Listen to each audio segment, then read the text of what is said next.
فارس کے خوبصورت شہر اصفہان میں ایک نیک دل نوجوان رہتا تھا، روزبا۔ وہ ایک رئیس باپ کا اکلوتا بیٹا تھا۔ گھر میں ہر آسائش موجود تھی، مگر دل میں ایک عجب خلش بسی تھی۔ صبح و شام آگ کے سامنے جھکنے سے اسے کبھی سکون نہ ملا۔ اس کے باپ نے اسے آتش پرست مذہب کا پجاری بنانا چاہا، مگر روزبا کے دل میں ایک مختلف روشنی جلتی تھی، سچ کی روشنی۔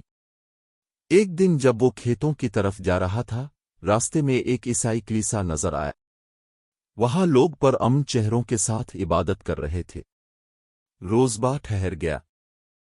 اس نے پہلی بار ایسے لوگوں کو دیکھا جو ایک خدا کے آگے جھک رہے تھے، جو محبت، رحمت اور امن کی بات کر رہے تھے۔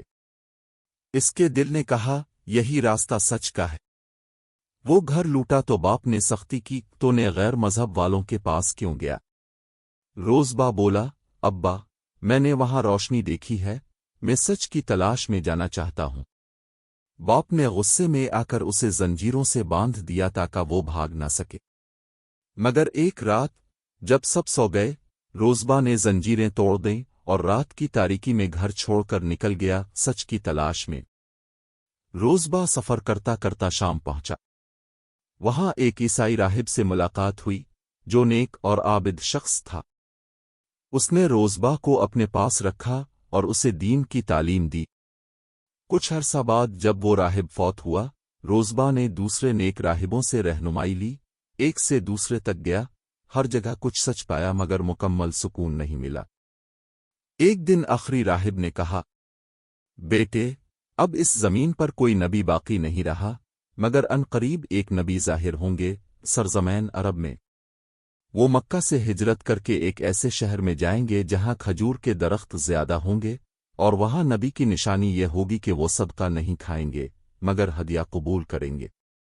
یہ سن کر روزبا کا دل امید سے بھر گیا۔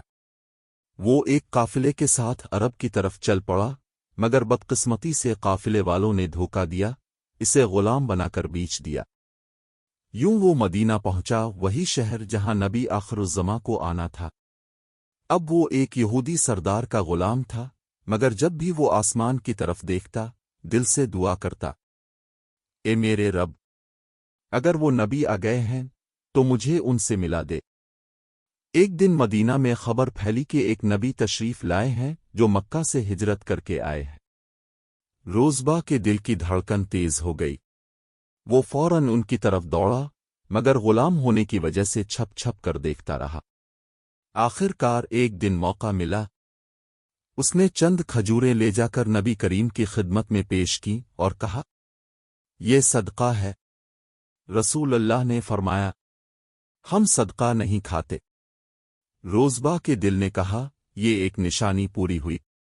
دوسرے دن وہ پھر آیا، اس بار کہا، یہ ہدیہ ہے۔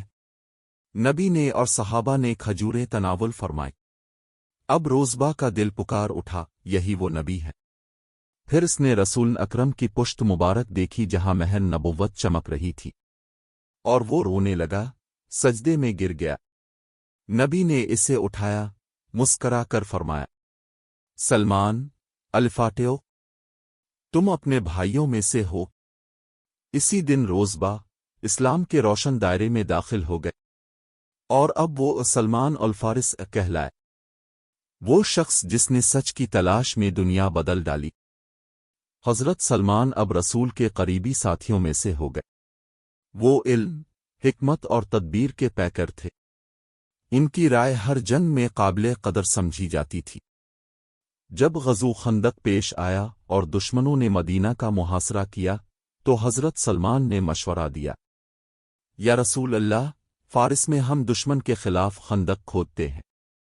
رسول اللہ نے فرمایا، بہت اچھا مشورہ ہے، ہم بھی ایسا ہی کریں گے۔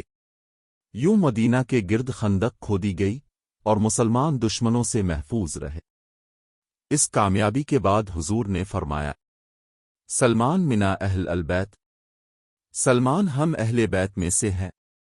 یہ وہ عزت تھی جو تاریخ انسانیت میں کسی غلام کو نصیب نہ ہوئی۔ حضرت سلمان نے باقی زندگی سادگی اور تقوی میں گزاری۔ وہ امیر بھی بنے، مگر دل ہمیشہ عاجز رہا۔ راتوں کو عبادت کرتے، دن میں لوگوں کی خدمت۔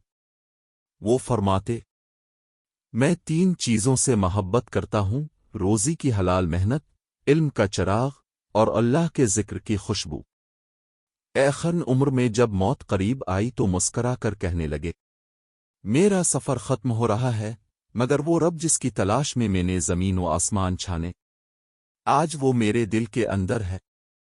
یوں حضرت سلمان الفارس نے دنیا سے رخصت پائی، ایک غلام جو بادشاہوں سے زیادہ بلند مقام پر فائز ہوا، کیونکہ اس نے سچ، ایمان اور محبت رسول کو پا لیا تھا۔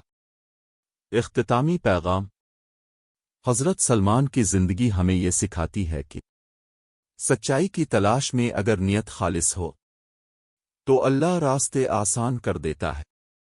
غلامی سے ایمان تک، تنہائی سے روشنی تک، یہ سفر ہمیں یاد دلاتا ہے کہ اللہ سچے دلوں کو کبھی محروم نہیں رکھتا۔